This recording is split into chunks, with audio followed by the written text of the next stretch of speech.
dia, pessoal. É muito bom estar aqui com vocês de novo.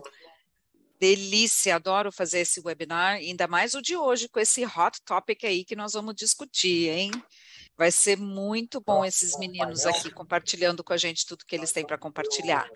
Bom, vamos lá então. Em primeiro lugar, queria apresentar para vocês a Ana. A Ana vai ser a nossa nova Vanessa por enquanto, até que a Vanessa possa voltar, tá? Bom E dia, vai estar me gente. ajudando aqui. Ela trabalha comigo na K2 também e agora se voluntariou para trabalhar com a gente no Brasil Talks também. Então, bora lá, Ana, que tem bastante coisa para fazer.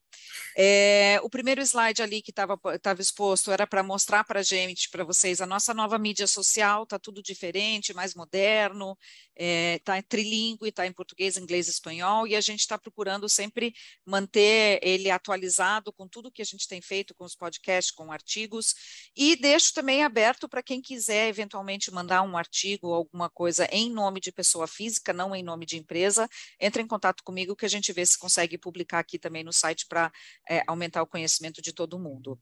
Depois, como sempre, gosto de agradecer meu Senior Committee, que está sempre comigo, que nós temos ideias maravilhosas quando estamos juntos. Não tenho palavras para agradecer o trabalho deles, porque realmente estão sempre me apoiando e trazendo novas ideias e novos temas. E os próprios palestrantes, né? Eles também dão ideias de palestrantes. Então, muito bom, muito obrigada ao meu Senior Committee de coração para vocês. E, claro, tenho que agradecer os meus patrocinadores, porque sem eles a gente não poderia estar aqui. Eles são pessoas que acreditaram no Brasil Talks, a maioria desde o comecinho do ano passado, desde 2020, na realidade, né? Quando a gente começou. Pode mudar o slide, Ana. E estão sempre nos apoiando o ano inteiro, independente da gente ter um evento presencial ou não ter. Acreditaram no Brasil Talks e acreditaram em mim e na Vanessa, então aí estamos com esse grupo de patrocinadores fenomenais. Agora, queria, então, chamar o Doug, que vai fazer também o webinar. Pode passar, Ana. E ele vai fazer a super dica do livro, depois ele tem uma informação bem legal, bem importante para todo mundo. E logo em seguida ele já começa a dar a entrada no próprio painel, no tema de hoje. Então, Doug, passo para você a bola agora, só volto no fim, tá? Quem tiver perguntas, pode ir pondo no chat, que daí eu passo para o Doug.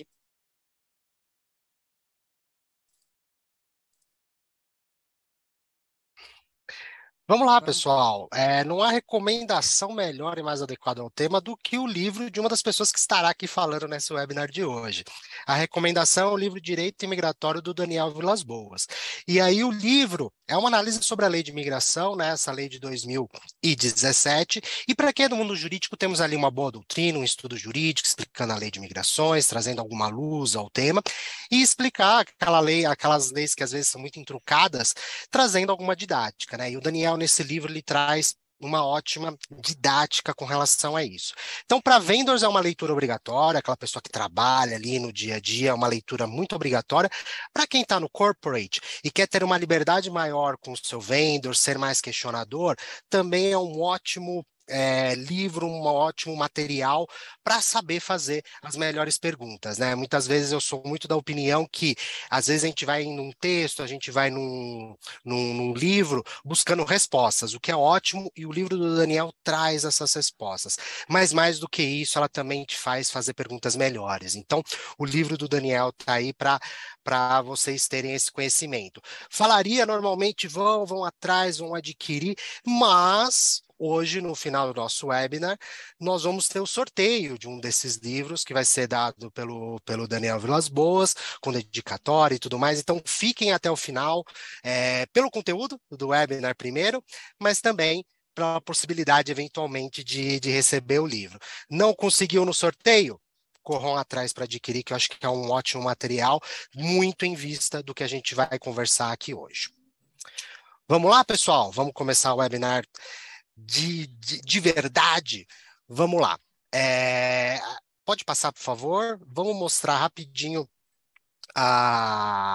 os nossos panelistas do dia. Estou aqui como membro do comitê para dar essa ajuda para a gente conversar, mas aqui a gente tem muito da experiência, é o que a gente estava falando um pouco antes de começar o webinar. Não vamos se ater a datas, mas vamos se ater com a larga experiência que tanto o Vilas Boas, que agora eu vou chamar de Vilas Boas, e o Bétega tem exatamente nesse assunto, né? Como a gente tem dois Daniels, eu vou usar o sobrenome para a gente não se confundir.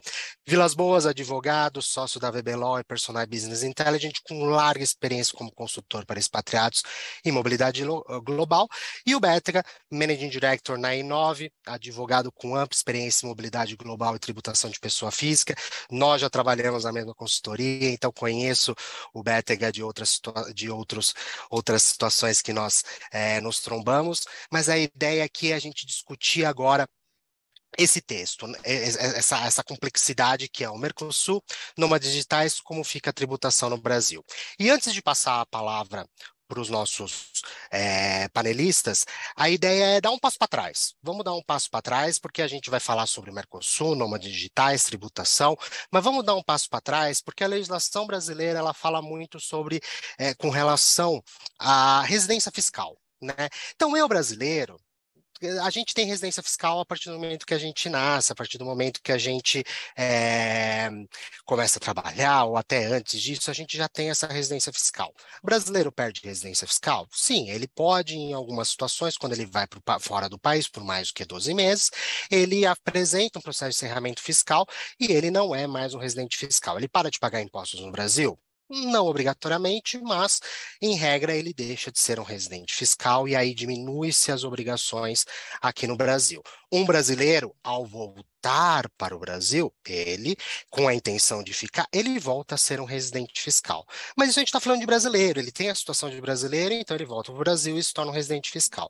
E os estrangeiros? Bem, a legislação, tanto da lei de imigração como legislações tributárias específicas, trazem 1000 questões, trazem 1000 opções e situações no qual um estrangeiro se torna residente fiscal desde o momento que ele pisa no Brasil ou após 183 dias.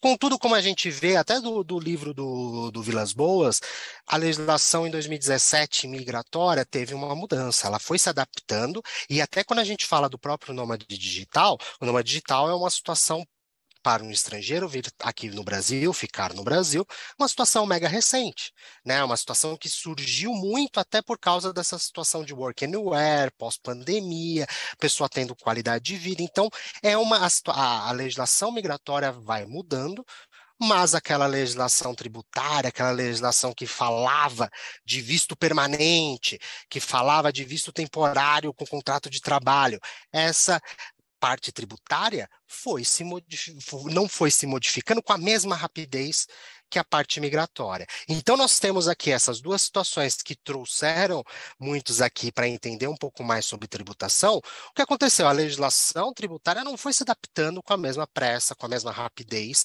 que a legislação de vistos, a legislação de autorizações de residência. E aí a gente já começa com essa questão mais moderna, essa questão nova dos nômades digitais. E aí o Bétega, com a experiência e com o que ele está vendo com essas questões, e aí, o que acontece com o nômade digital, Bétega? O que acontece com esse estrangeiro que aplica para ficar aqui no Brasil, pô, uma super oportunidade de sair do seu home country, de sair da sua situação? O que acontece com essa pessoa com relação à tributação? Porque a legislação não está lá escrita, nômade digital tributa-se a partir do momento do visto, ou a partir da autorização de residência, ou 183 dias. O que nós temos hoje em dia com relação, vamos começar com o nômade digital. Legal, obrigado, Doug. É bom estar aqui com você, com a Paty. Obrigado pela oportunidade e sem considerar que eu estou junto a um amigo e um grande nome do assunto, que é o meu xará Vilas Boas. Então, ótimo estar aqui com vocês para discutir sobre isso. A questão da residência fiscal pode não parecer imediata no caso do nome, né? Então, o Brasil largou na frente, a gente está na frente de muitos países, por ter uma legislação específica que endereça essa questão do nômade, e já está vigente, né? A gente tem outros casos de países no mundo, inclusive aqui se a gente for pegar nas Américas, né? A gente fala em vários países, Costa Rica, por exemplo, Costa Rica não tinha uma lei que foi aprovada, mas ainda não se podia pleitear o visto, né? Então, a princípio, a gente já está na frente, porque a gente tem essa legislação desde janeiro desse ano e que concede essa permanência no país para alguém que se encontra nas características do nômade, né? Não tem vínculo empregatício local, a pessoa tem que mostrar que ela pode fazer o trabalho dela em outro país de forma remota, e que ela tem meios de sobreviver aqui no país, que ela tem um certo rendimento e tudo mais. Então, a parte migratória, de permanência no país, está tranquilo se a gente for ver essa legislação da Resolução Normativa 45. Agora, como fica a parte tributária, justamente, né? Então, a lei migratória não entrou no mérito da parte tributária e talvez nem devesse mesmo, e a gente tem esse descompasso que o Doug mencionou, que a gente tem uma lei tributária sobre a qual a gente se baseia, a legislação brasileira que pauta a residência e não residência no Brasil, de 2002. A gente teve alterações depois, tanto da parte migratória, como o Doug bem ressaltou, no final de 17, e também em 18, uma mudança na parte da legislação tributária, que a gente teve um novo regulamento de imposto de renda, mas que ignorou completamente a nova versão da parte migratória. A gente não acompanhou na lei tributária a mudança de nomenclatura para endereçar essas questões de residência. Então, a gente fica realmente numa situação diferente, porque fala assim, mas como que eu pauto a situação, né? Eu queria, antes de mais nada, fazer um disclaimer que o que a gente está conversando aqui é um grande bate-papo mesmo, né? Cada situação, obviamente, né, o que a gente sempre fala é um grande clichê, mas a verdade tem que ser endereçada individualmente, porque tem questões como personalíssimas da pessoa que vem, nacionalidade, por exemplo, o país de onde vem, então a questão sobre um acordo para evitar dupla tributação, isso tudo é algo que deve ser analisado frente à situação específica do indivíduo que está vindo desse nômade digital. Então, do ponto de vista tributário, a gente tem uma regrinha geral, e eu vou mencionar essa instrução normativa que a gente tem de 2002, que pauta bem isso, né, sobre eu sou um residente, isso que o Doug até pontuou no começo, sou um residente, se eu sou um brasileiro, ou estou residindo no país, ou sou um brasileiro e deixo de ser residente, depois eu volto para o país com a intenção de voltar aqui, ou se eu sou um estrangeiro e eu tenho um tipo de visto A ou B, né?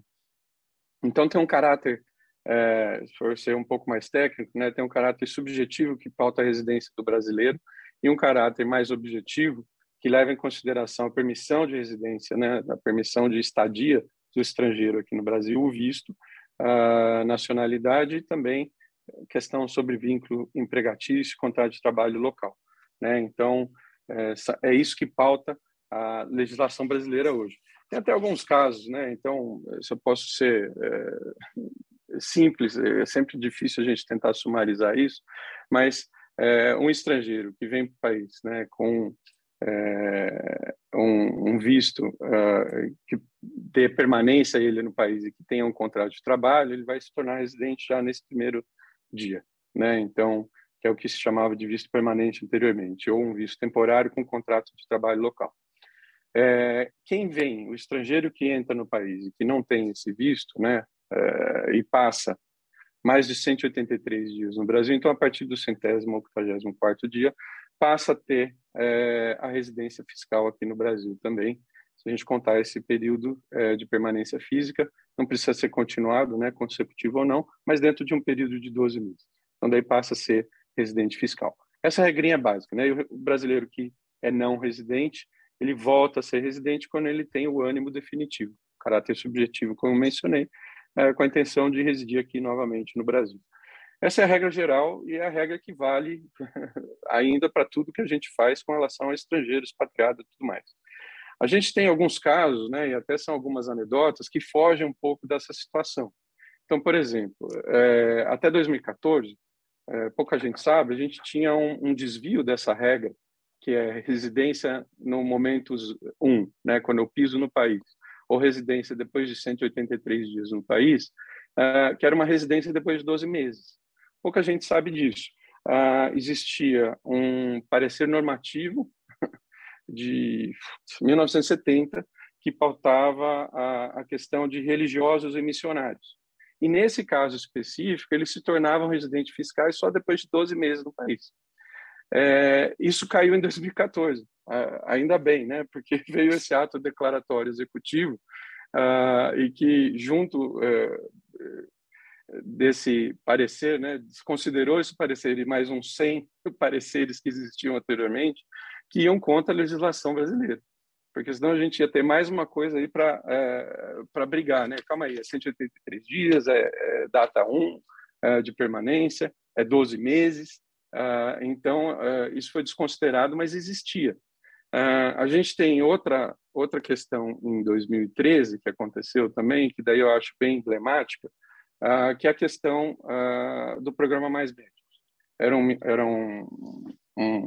uma medida provisória que virou uma lei para pautar o ingresso desses estrangeiros médicos para trabalho no Brasil. Trabalho com cuidado, essa expressão, porque, na verdade, e pela própria lei, esses indivíduos estavam impossibilitados de ter vínculo empregatício. Eu acho que até por causa disso, a gente teve uma alteração na instrução normativa, que eu estou falando, de 2002, para incluir uma consideração sobre pessoas do programa Mais Médico. Então, apesar de não terem vínculo empregatício no país, eles vão se tornar residentes fiscais na data de entrada no país. Então, essa foi uma alteração que houve na nossa legislação desde 2002 para endereçar uma coisa que fugia um pouco do ordinário da nossa lei pátria aqui. O meu xará Vilas Boas vai entrar no mérito depois da questão do Mercosul, então eu vou me ater a isso, mas era uma situação diferente e que foi endereçada por uma instrução normativa nova, né? Então, é uma alteração da instrução normativa que a gente tinha antes, mas teve essa alteração legislativa. Então, a gente até pode esperar que, para o caso dos nômades, talvez haja alguma movimentação legislativa nesse sentido, né, por parte do nosso legislador tributário, já que a legislação trabalhista migratória, nesse caso, ela foi endereçada. A gente tem uma outra coisa peculiar, se vocês me permitem mencionar também, que é de 2021. Então, uma alteração, se eu posso falar assim, mas é uma possibilidade da obtenção de um visto para um investidor em imóveis.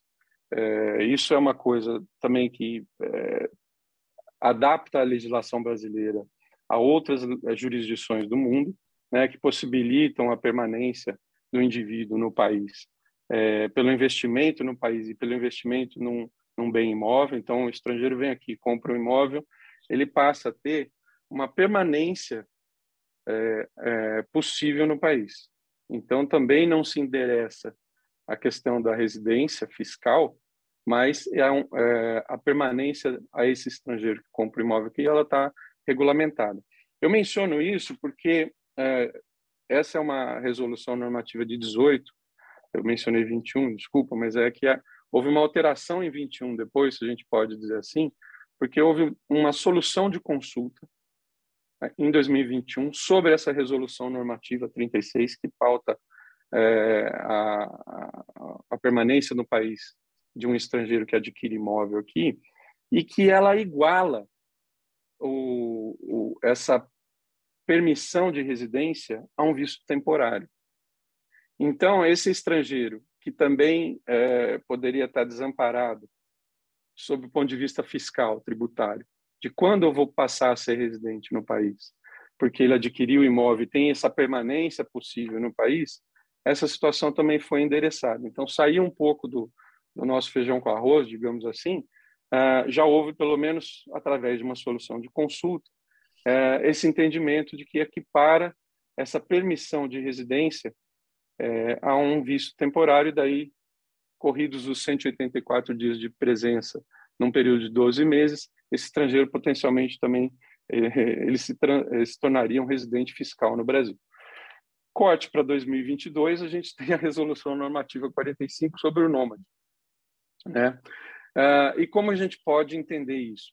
Eu acho emblemático também voltar na Resolução Normativa e comparar a Resolução Normativa 45 de janeiro de 22 com essa Resolução Normativa de 1836, mas com as anteriores também, as resoluções normativas.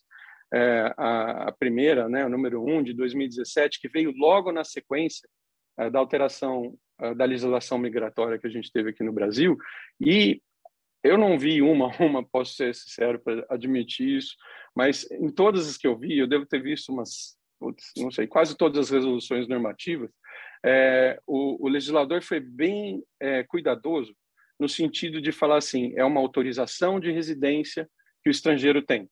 Não é visto temporário, não é visto permanente. É uma autorização de residência para fins de trabalho, uma concessão de autorização de residência. É uma autorização de residência para fins de trabalho. Então, ele foi buscando muito cuidado para não usar a terminologia antiga. Olha que curioso, Doug, eu não sei se você reparou e se as pessoas que estão acompanhando com a gente aqui repararam também. Na Resolução Normativa 45, que pauta os nômades, o começo dela, no artigo 1º, é assim: essa resolução dispõe sobre a concessão de visto temporário e de autorização de residência para o imigrante denominado nômade digital. Calma aí. Então, a gente retrocedeu. O que aconteceu com o legislador trabalhista e migratório aí? Que ele está buscando de volta a terminologia do visto temporário para o nômade digital. Talvez até para ajudar a gente a dirimir a questão aí, né? Então, calma aí, a autorização de residência do nômade é equivalente a um visto temporário. Eu vou utilizar a normativa da Instituição Normativa de 2002, a 208, que fala sobre visto temporário. E qual é a regra para o visto temporário sem contrato de trabalho local, que é exatamente o caso do nômade. O nômade não pode ter um vínculo empregatício no Brasil, que é a permanência de 184 dias no país, dentro de um período de 12 meses. Então, eu acho curioso o legislador ter feito essa alteração justamente na resolução normativa do nômade e recuperar essa nomenclatura antiga que a gente fica brigando, às vezes, né? Fala assim, pô, mas o legislador tributário não acompanhou isso, né? Mudou o regulamento de imposto de renda, teve uma oportunidade de acompanhar a legislação nisso e tampouco fez. Curiosamente, aquela solução de consulta que eu mencionei, que versa sobre a Resolução Normativa 36, do adquirente de um imóvel aqui, ela também usa a nomenclatura antiga do visto temporário. Então, eu acho emblemático, isso pode ser considerado, na minha opinião, um bom indicativo, nesse caso aqui, da Resolução 45, do legislador migratório, para ajudar a questão fiscal tributária. Então, sobre esse viés e considerando essa falta de vínculo e tudo mais, eu entendo que a residência fiscal, no caso do nômade, vai acontecer depois dos 184 dias de presença física no país, consecutivos ou não, dentro de um período de 12 meses, que é diferente de outras jurisdições que estão lidando com nômades. Quando você dá, por exemplo, na nossa legislação migratória mesmo, do nômade, a Resolução 45, a possibilidade desse estrangeiro ficar presencialmente no Brasil por um período de 12 meses, que você pode estender para outro período igual, isso está muito em linha com legislações de outros países sobre nômade também, a própria Costa Rica, como eu mencionei. No caso da Costa Rica, a legislação ainda é bem específica. Ela fala que a pessoa vai ter isenção para fins de impostos durante esse período, 12 meses, e com a possibilidade de extensão por mais 12 meses também.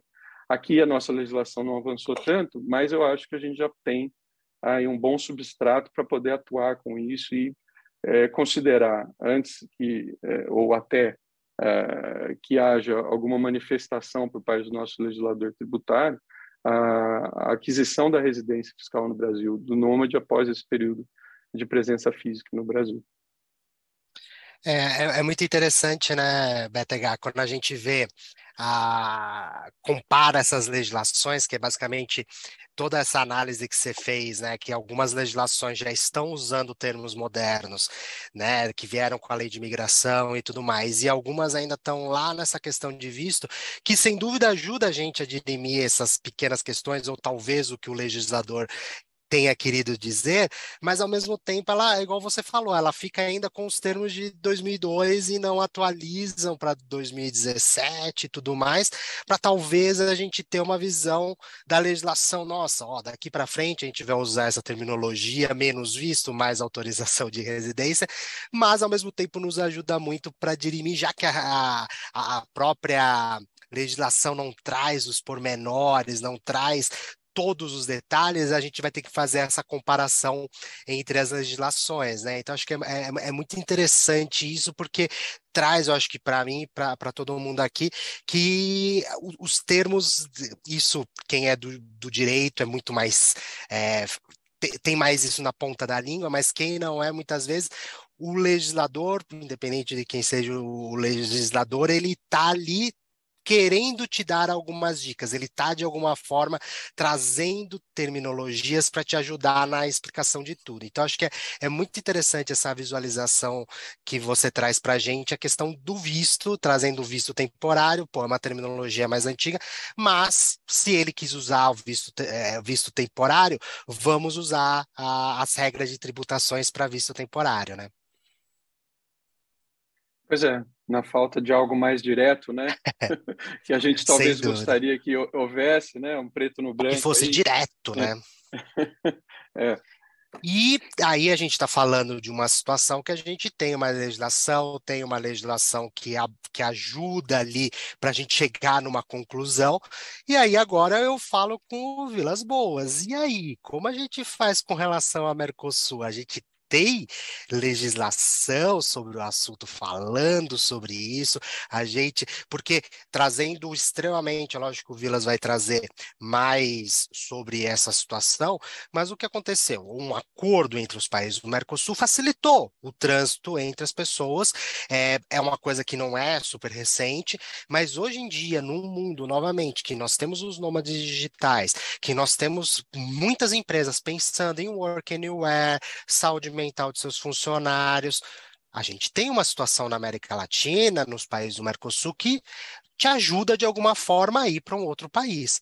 Mas e a tributação? Como é que funciona essa tributação para as pessoas que estão vindo para o Brasil? O Vilas se debruçou sobre o assunto e está aqui, vai trazer aqui para a gente um pouquinho sobre esse ponto de vista sobre o Mercosul. Vou tentar, Doug, não é tão fácil, mas eu vou. Vocês já mencionaram, todo mundo que trabalha com mobilidade internacional sabe que a tributação está nessa Instrução Normativa 208 de 2002 que vocês mencionaram, tanto você como o Bétega, meu camarada. E qual que é a nossa situação problema? Quando você vai na Instrução Normativa 208, não está escrito nômade digital, não está escrito nacional do Mercosul, então a gente não sabe, numa primeira leitura, como enquadrar um nacional do Mercosul dentro da tributação brasileira. Qual que é o meu desafio aqui? Eu vou tentar em 15 minutos mostrar de uma forma jurídica como enquadrar, como fundamentar a tributação do Mercosul, de um nacional do Mercosul que mora aqui no Brasil, na Instrução Normativa 208. 15 minutos que a gente tem, esse é o desafio, né? O que a gente precisa entender antes de começar? Por que alguém que mexe com imigração tem que saber de tributário? E esse é um parênteses que eu queria abrir, porque talvez seja a revolução que nós estamos vivendo nessa nossa indústria que está tendo pouca inovação. Quem trabalha com imigração já tem quase tudo que precisa para saber de tributário, pelo menos aquelas questões básicas e intermediárias. Se você mexe com visto, usa visto, tira visto ou residência na nomenclatura mais moderna, já tem o básico para tratar de tributação. Por que isso é importante? Quem está lá no RH no dia a dia vai conseguir responder questões que aparecem ali no RH e dúvidas que estão sumindo, mas ainda existe, do tipo, eu sou americano, eu sou britânico, eu sou alemão, eu não tenho que pagar imposto de renda no Brasil. E aí você, com propriedade, já sabe que em 2 minutos que nós estamos conversando, que vai dizer, olha, no Brasil não é a nacionalidade, é sua situação migratória que define a sua situação tributária. Essa talvez seja a revolução que a gente esteja vivendo nessa indústria.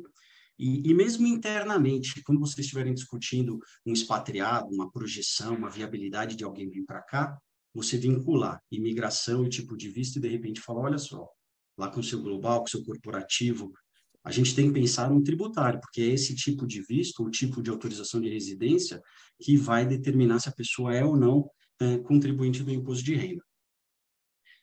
Esse eu acho que é a prática, e em 15 minutos a gente vai tentar dizer aonde enquadrar o cidadão do Mercosul.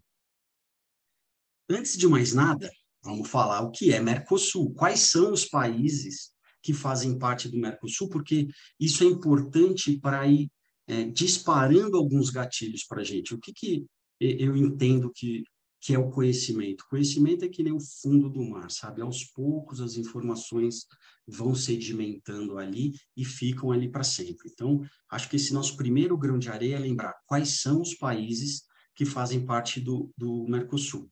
Argentina, Brasil, Paraguai e Uruguai como membros. Além deles, Bolívia, Chile, Colômbia, Equador, Guiana, Peru e Suriname. Se você já é da área de mobilidade, algumas coisas, alguns gatilhos já foram disparados. Você vai lembrar que esses países têm visto de turista. E você vai lembrar também que esses países do Mercosul, entre eles, têm uma convenção, reciprocidade de tratamento, para isenção do visto de turista por até 90 dias. Mas o que isso tem a ver com a gente, por enquanto? A gente está dizendo que não é a nossa situação problema. A nossa situação problema não é um migrante do Mercosul que vem para o Brasil com visto de turista, na verdade, com a isenção do visto de turista. Eu vou pegar um gancho do que foi conversado também, para a gente ir sedimentando o conhecimento, e vai ser importante daqui a 15 minutos para a conclusão, o que é um visto?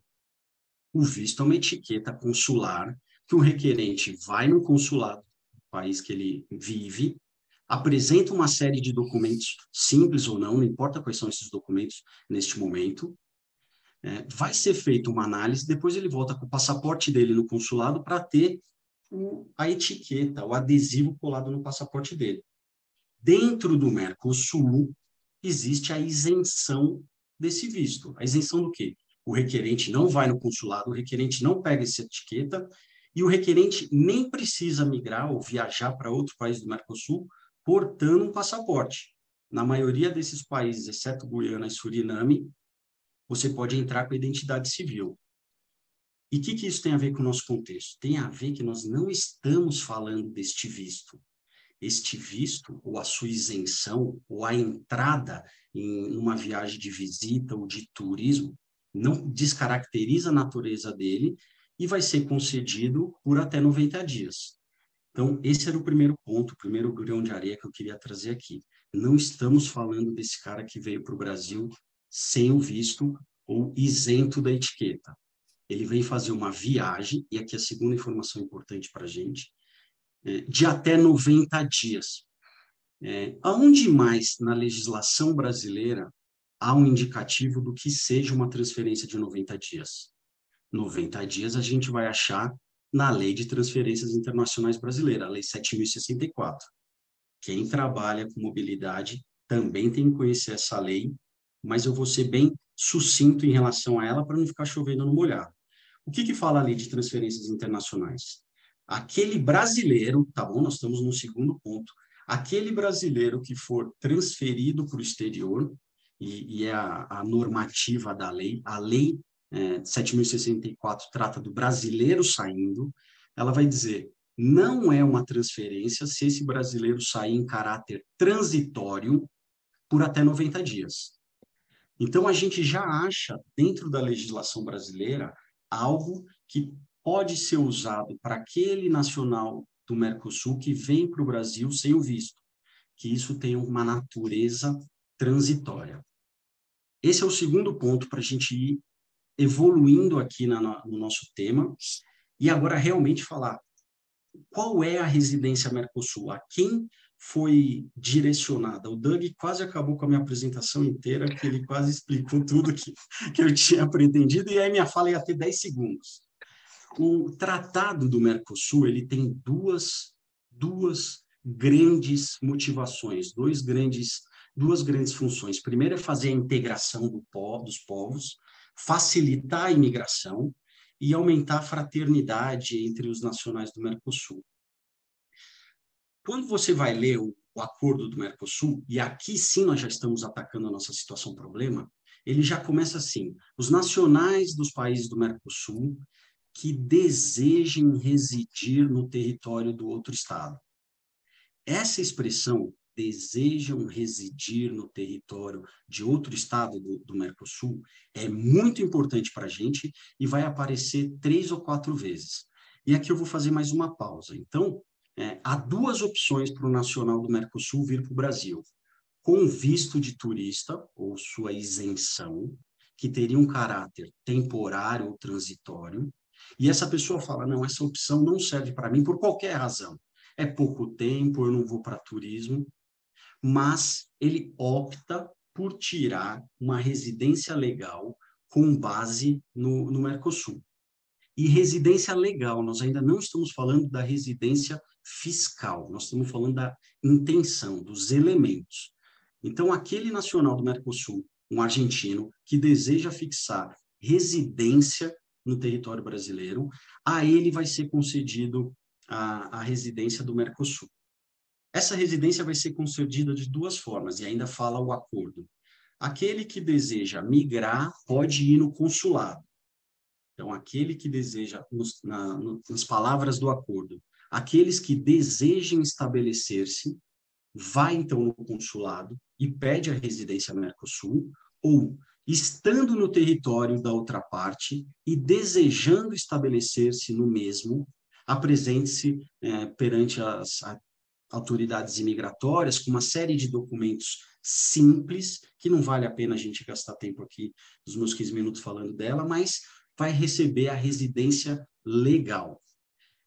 Ponto aqui que eu quero enfatizar: o ânimos, a intenção, o desejo de estabelecer-se no outro território, ou no Brasil, e aqui na nossa situação problema, o acordo ele serve para aquele que já declinou, ou no consulado, ou aqui na Polícia Federal, que deseja estabelecer residência no território nacional. Mas ainda assim, se a gente pegar a Instrução Normativa 208, não fala do visto, não fala da residência, não fala sem visto. O que o acordo do Mercosul concede? Quais são os instrumentos da residência legal do Mercosul? Aquele que demonstrou o interesse, já tinha o desejo de mudar, e aqueles documentos que são coisas simples, a ele vai ser atribuída uma residência temporária de até 2 anos. Se você estiver acompanhando na EN 208, você vai ver que também não fala de residência temporária. A EN 208 fala em visto temporário, visto permanente. Você ainda não enquadrou na EN 208, mas eu disse que a gente vai. Ainda tem mais 5 minutos para eu te dizer que a gente vai.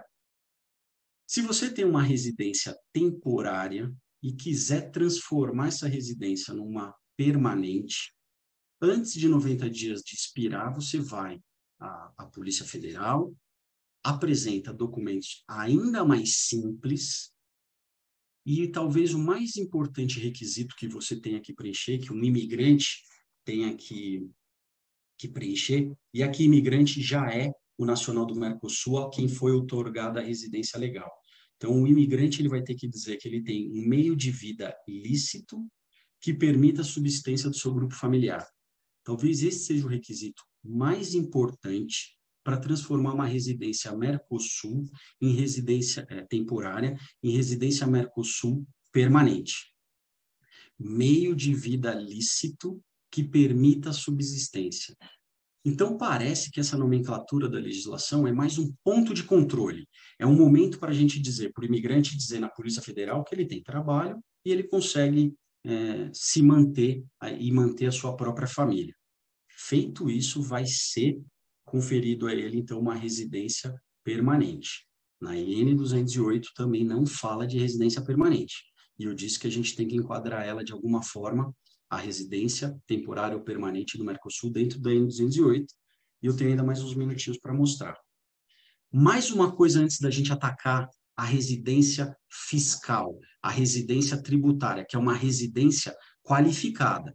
Não é a residência do dicionário, não é a residência do direito civil, não tem a ver com a residência legal. A residência tributária é outra coisa. A residência tributária é sinônimo de contribuinte de imposto de renda. Mas antes da gente falar de imposto de renda, ainda dentro do Acordo Mercosul, o artigo 9º do Mercosul, e geralmente que quem trabalha com mobilidade já fechou a tela do navegador antes de chegar no artigo 9º, o artigo 9º fala assim: aos imigrantes, ou seja, aquele que já foi outorgada a residência Mercosul, vai ser garantido igualdade de direitos civis e tratamento igualitário em termos de trabalho e remuneração. Parece que faz sentido toda a nossa construção, então a gente chega aqui, ao imigrante, vai ter igualdade de direito e tratamento igualitário no que concerne a legislação trabalhista e matéria de remuneração. Olha só, se a ele é conferido uma série de direitos, espera-se que algumas obrigações decorrentes do exercício desse direito também nasçam, também surja, é natural. A palavra aqui muito importante é igualdade de tratamento. Não é um tratamento menos favorável ou mais favorável que um nacional. Então, se um nacional aplica a ele a legislação trabalhista e também se aplica a ele a matéria de remuneração, é muito importante, é evidente, é óbvio que ao nacional, ao imigrante, também vai ser conferido os mesmos direitos e obrigações. Aqui a gente talvez já tenha um direcionamento de como ler a Instrução Normativa 208. Olha, ele não veio num visto temporário ou isenção de visto, ou uma viagem de visita de até 90 dias, que seria um caráter transitório pela legislação de transferências internacionais. Ele optou por pedir uma residência Mercosul, cujo motivo, o principal substrato, sabe, a pedra de apoio da residência é o desejo de transferir a residência para outro país. E se aos imigrantes são garantidos a igualdade de direitos civis, igualdade de tratamento com os nacionais, temos que ver na Instrução Normativa 208 se ela trata da residência dos nacionais, dos brasileiros. E a Instrução Normativa 208, o Bétega também já deu o spoiler aí, ela trata da residência do brasileiro. E ela trata da residência fiscal em 2 momentos. Ela fala que o brasileiro, na expressão do Doug, que nasceu no Brasil, ele já é residente fiscal, e no termo da legislação é que resida no Brasil em caráter permanente. E é importante a gente lembrar, o fundamento da residência Mercosul é o desejo de transferir a residência. Vai ser considerado residente fiscal, mas talvez ainda não seja o fundamento mais adequado, porque a Instrução Normativa 208, artigo 2º, inciso 4, eu não tenho como fugir de citar aqui a posição geográfica da lei, tá? Ela diz assim: a pessoa brasileira que adquiriu a condição de não residente fiscal no Brasil e retorne ao país com ânimo definitivo, torna-se residente fiscal na data da chegada. Então, por óbvio, se a gente tem a igualdade de direitos civis e igualdade de tratamento, a gente pode ler tanto que a pessoa brasileira ou nacional do Mercosul que adquiriu a condição de não residente fiscal, ele não adquiriu, ele sempre esteve na condição de não residente fiscal, e retorne ao país com ânimo definitivo. Não é um retorno, é um ingresso. Nós estamos fazendo sinônimo, não é analogia.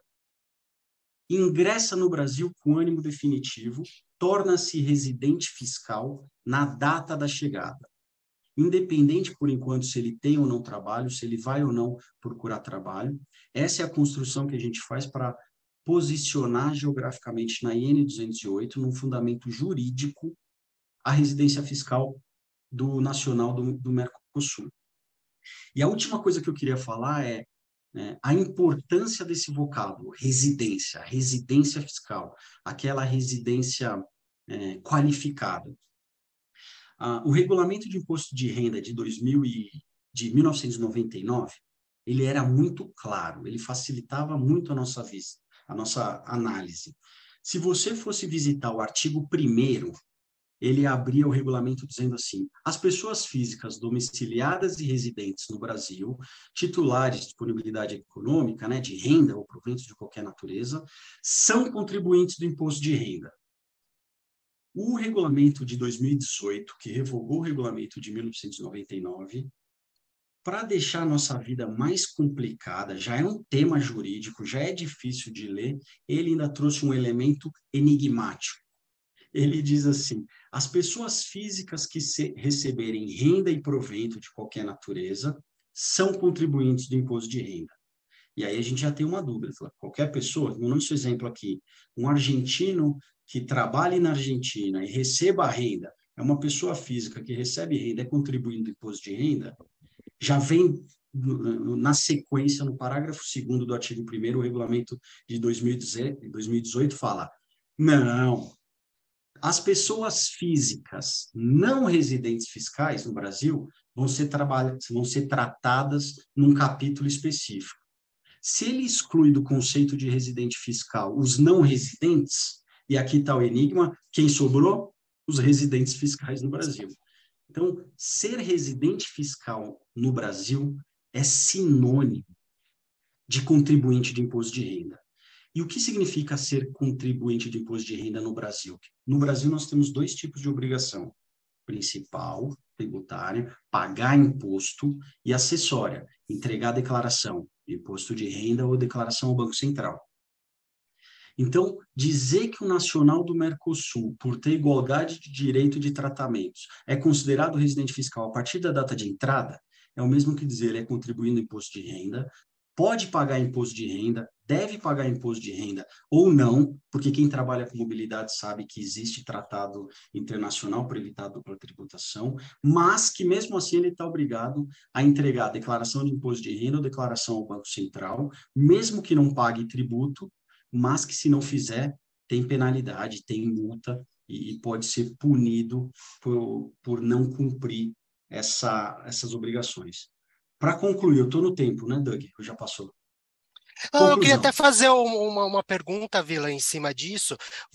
Acho que tem tudo a ver com o que o Bétega trouxe da questão do brasileiro ter um caráter subjetivo e o estrangeiro ter um caráter objetivo quando da residência fiscal. E aí o que você traz aqui muito é o do Mercosul também tem um quê de caráter subjetivo aí por causa de tratamentos iguais e tudo mais.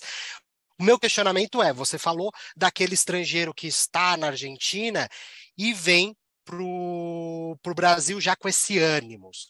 Mas e aquele argentino que veio no início e aí ele não tinha esse ânimos e por N situações agora ele tem um ânimos? Pela legislação em regra eu poderia ir numa Polícia Federal e pedir esse ânimos, ou eu teria que sair do Brasil e de alguma forma ter esse ânimos para agora viver no Brasil. Quando aí teria essa residência fiscal para essa pessoa que está, vamos dizer, em trânsito ainda, diferente daquela pessoa muito clara que ela está saindo da Argentina e está vindo para o Brasil, e desde o primeiro momento ele tem esse ânus, porque aí ele seria tratado como um brasileiro e aí ele chegou, ele seria residente fiscal desde o primeiro momento. Como eu trabalho com essa pequena exceção que a gente pode ter? O primeiro passo, Doug, vai ser sempre o fundamento imigratório. Então, se ele estava aqui com o visto de visita ou com a sua isenção, mas numa viagem de visita claramente de turismo, e aí ele vai na Polícia Federal e fala, não, agora eu quero mudar, eu quero realmente viver aqui, ainda tenho dias de estada e quero alterar aquela entrada de visita para a residência Mercosul. Eu entendo que é esse momento dessa alteração, quando ele realmente declara o surgimento do desejo de transferir a residência. Então, eu vou buscar sempre o fundamento em imigração, para ter um fundamento jurídico para dizer assim que é defensável que aquela alteração saiu de uma situação ou outra. Por isso que eu falei da isenção de visto, dele às vezes não tem nem visto, às vezes está só com a identidade civil, mas indo lá ele vai receber a identidade de estrangeiro, né, com a residência do Mercosul. Fica à vontade, Vila, que você ia dar aquele encerramento Não, pera, do só assunto. um pouquinho, Vilas, antes de você encerrar, tem uma perguntinha aqui que eu acho que vai mais para o Bétega do que para você, mas fiquem à vontade os dois. O Sebastian está perguntando, no caso do estrangeiro nômade digital, estaria tributando no país de origem e no Brasil. E nesse caso, qual seria o critério de tributação? O nosso critério de aferição de residência fiscal dele não muda. Nesse caso especificamente, a gente tem que ver que país é esse, existe um acordo para evitar dupla tributação com o Brasil, ou a possibilidade de pleitear uma reciprocidade de tratamento fiscal para tentar evitar que ele pague imposto dobrado nos dois lugares. Ver se tem o acordo, então, de bitributação. Acordo, e não havendo acordo, a gente até pode buscar por uma legislação interna do país de origem, uma reciprocidade de tratamento. Se eles tiverem essa lei interna, a gente que permita, por exemplo, o uso de imposto pago no exterior como crédito, a gente poderia pleitear uma reciprocidade de tratamento. Lembrando que Alemanha, Estados Unidos e Reino Unido já tem isso de pronto, que é o entendimento pacificado da Receita já, sobre a reciprocidade. Daí temos mais os outros 35 países com os quais a gente tem acordo para evitar dupla tributação. Beleza, obrigada, Dani. Perdeu. Oi?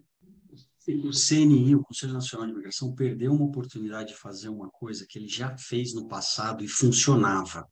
E era a minha expectativa nessa alteração, tanto da resolução normativa do investidor, quanto na edição dessa resolução normativa do nômade digital. Não sei se vocês lembram, na norma jurídica anterior, no marco regulatório anterior, existia aquela resolução normativa do membro do Conselho de Administração, em que o Conselho Nacional de Imigração lá dizia: o membro do Conselho de Administração, nas palavras da época, vai receber um visto permanente e não vai se tornar residente fiscal no Brasil. E funcionava esse instrumento tributário do CNI, que ninguém questionou, iria questionar a validade jurídica disso, mas era aplicado. Eu acho que, e o CNI é muito aberto a críticas, né? Talvez tenha faltado no investidor e no nômade uma disposição dessa, ainda que trabalhista e migratória, com fins tributários, de dizer, ele não adquire a residência fiscal, e aí ia ser uma atração para esses investimentos, para esses trabalhadores de cérebros para o Brasil, né? Isso é muito interessante, Vila, porque aí, ao mesmo tempo que a gente corre na legislação migratória, em opções do nômade digital e tudo mais, e aí brilha os olhos do exterior, eu vou para o Brasil, só que chega aqui no Brasil, você não tem uma legislação tributária que acompanhou tudo, até mesmo com legislações até menores, não precisa ser ali na lei fundamental, mas decreto, alguma coisa, que aí sim você daria segurança para a pessoa vir para o Brasil. Ele vai olhar, ele vai falar, pô, eu vou ser nômade digital no Brasil, porque é lógico que a pessoa física, ela vai olhar ali um visto de nômade digital, uma autorização de residência de nômade, e ele vai querer vir para o Brasil, mas ele não sabe esse pormenor, ele não sabe ali a questão, né? Não tem o conhecimento que a gente está pegando aqui com você, com o Bétega, sobre a tributação, sobre o momento que ele vai ser tributado. Se a gente tem uma legislação que fala, olha, tudo bem, a gente não vai pegar 2002 e renovar ela completamente, mas trazendo esses exemplos igual você acabou de trazer, pô, a gente tem ali concretamente, até como o Bétega trouxe, pô, nômade digital pode ser uma situação que nos outros países ele não está sendo tributado, vai ser tributado em um terceiro momento e tudo mais. Se a gente tivesse essas explicações, ficaria muito mais fácil e até segurança e brilhar mais os olhos daquele que vem para o exterior e que venha para o Brasil. Atrair, claro, atrair, né? Se eu puder dar um pitaco aqui, porque sabem que eu não aguento ficar sem dar pitaco, né? Mas assim, existe dentro da ABEME um comitê de imigração, onde essas sugestões podem ser levadas e elas podem, o pessoal do comitê de imigração, elas podem levar uma consulta para o CNI. Então, se é uma coisa que realmente está incomodando e está evitando e prejudicando nosso nômade digital, o recebimento, né, de nômade digital, a gente poderia usar a ABEME para fazer isso, para levar adiante essa nossa posição, né? Então... É uma super sugestão, né? Eu acho que não chega a prejudicar, mas não atrai, né? A gente poderia ter esses cérebros aqui desenvolvendo, ensinando, consumindo, gastando, se apaixonando Exato. pelo país. Eu tô trazendo vendo a tela inteira outras formas de participação no país também, né? Bom, desculpa ter que cortar todo mundo, né? Eu sei que todo mundo está querendo mais, mas são 11h58 já. Queria pedir para os Danis fazerem os seus closing remarks, very short closing remarks, please, né? Quem vai? Dani, Bétega ou Vilas? Ordem alfabética, né? Vamos lá. Obrigado, Paty e Doug, pela oportunidade. Agradeço ao meu nobre, ilustre colega, caríssimo amigo, Dani Vilas, por compartilhar isso. É um assunto que a gente gosta de tratar, obviamente. Tá na moda, né? Como eu falei, tem outras jurisdições aí, o Brasil até está na frente, né? O Conselho Nacional de Imigração, ele realmente consegue, né? No caso de reunião afetiva, eles já fizeram isso no passado, eles têm um radar muito, muito bom para questões que estão acontecendo. A lei tributária, infelizmente, não acompanha nessa velocidade, mas cada caso é um caso, de novo, a gente tem que analisar a situação pessoal do estrangeiro que está vindo, né, o país de origem, acordos, etc., para poder endereçar isso da melhor forma possível. Mas obrigado pelo espaço aí, foi ótimo poder ter esse papo com vocês hoje. Obrigada, Queria Dani. agradecer BR Talks por manter esse espaço e por abrir esse espaço para nós. Realmente falta discussões acadêmicas sobre o tema. A pretexto disso, eu e o Bétega, a semana passada, era para gastar 2 horas, gastamos 8 falando de imigração. O Bétega é um privilégio estar do seu lado, ele é um dos caras mais inteligentes que a gente tem nesse mercado aí, ele arrebenta. Obrigado, Doug, você foi brilhante, não te conhecia, foi excelente, obrigado, Patrícia. Obrigado a vocês. Também a Roberta, que deu uma provocada. O pessoal da Personagem que eu estou vendo aqui, estou vendo meu pai, minha esposa também. Beijo, Gibão. Valeu, Aline. Obrigado a todos. Espero poder ter ajudado. Bacana. Muito obrigado a vocês. E eu queria agradecer o Doug, porque o Doug sempre faz um trabalho super bacana quando eu ponho na mão dele. E vou ser bem sincera, literalmente pus na mão dele e entrei hoje. Então, Doug, super obrigada. Obrigado. Meninos, Dani, muito obrigada também. O Brasil Talks que agradece vocês por estarem aqui com a gente e terem trazido e contribuído. E preciso comentar, porque eu estou emocionada, que foi o recorde de participantes desse ano. Então, realmente o tema, olha, está quente, o pessoal está querendo mais. E, de novo, agradeço a todo mundo, agradeço nossos patrocinadores. E nos vemos daqui a um mês. Obrigada.